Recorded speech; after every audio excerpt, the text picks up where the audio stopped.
Aziz ve hurmatli insonlar, mana men bugun birinchi marta video yuklayapman. Uncha yaxshi tushunmayman. Kamchiliklar bo'lsa uzr.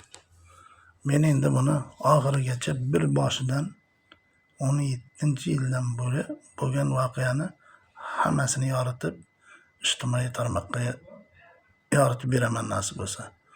Bunday iflos o'zbek bilan birga yashashga haqqi yo'q.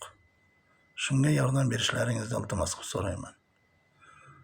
Nasib bo'lsa videolarimda Oliy sud,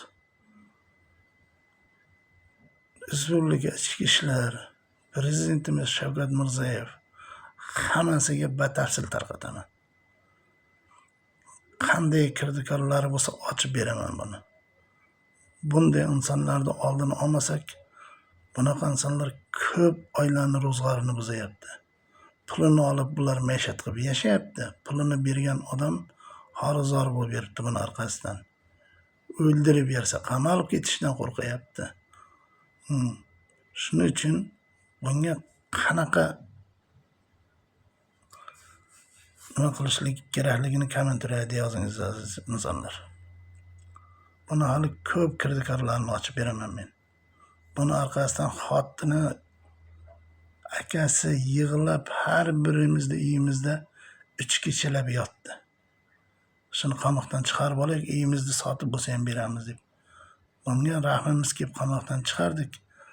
O'lgan akasi bor buni. O'lgan akasini xotini nechkin yalinib oyog'imizga tiz cho'kib qaynimni chiqarib olaylik, sizlar pullaringizni beramiz deb yalindi. Endi shu yangani ko'ziga cho'p tiqib bu uyini akasi o'lgandan keyin uyini olaman deb sudga berib, yangasiga rahmati, uyni olib sotib pullaringni beraman deb alla beribdi bizni. Bu shunchalik maraz bu.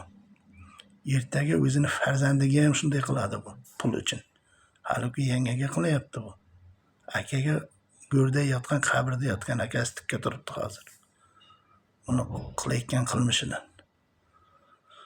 Bu iflos yana ko'chada kerilib yuribdi. Buni sharmandasini chiqaraman men. Ijtimoiy tarmoqlarda sharmandasini chiqaraman buni. Hali meni sonimga kirib yurmabdi bu. Avvalo men xudo emasman, bandaman. Lekin sizlarning yordamlaringiz bilan mana shuni ijtimoiy tarmoqqa tarqatishlaringizni iltimos qilib so'rayman. Hali men buni ko'p kirdikorlarni aytib beraman.